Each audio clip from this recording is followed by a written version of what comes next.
Баршаға сәлем достар, сіздермен бірге Әйгерім. Бүгін сіздерге осындай үлпілдеп пісетін дәмді нанның рецептімен бөлісетін боламын. Видеоны соңына дейін қараңыздар.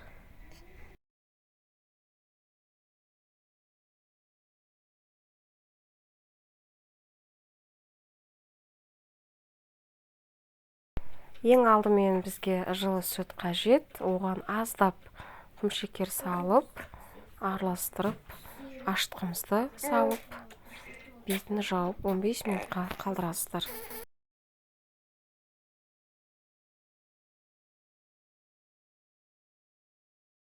Міне біздің 15 минутымыз өтті.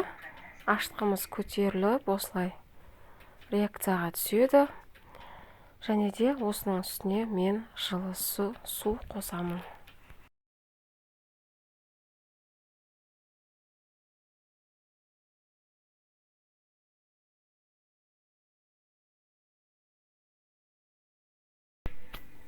Және де аздап сұйық май қосып араластырасыздар. Міне біздің қоспамыз дайын. Енді осыдан біз қамыр илейміз.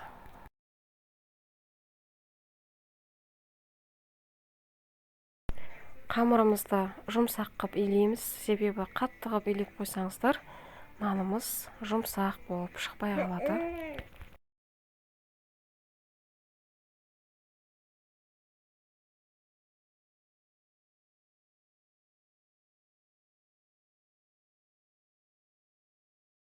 Міне осылай жұмсақ қылып илейсіздер, бетін жауып 1-2 сағатқа қалдырасыздар. Міне біздің қамырымыз дайын, өте керемет болып ашыды. Енді осы қамырды бөліктерге бөліп, нанымызды жасаймыз. Ең алдымен табамызды майлап аламыз. Пешімізді қыздырып қоясыздар алдын ала 220 градуста. Және де осылай нанымызды жайып, осылай қоясыздар.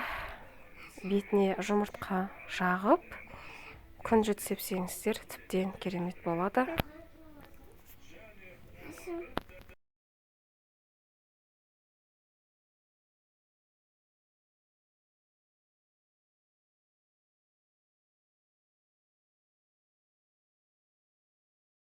Міне біздің нанымыз пісті, өте керемет болып көтерілді.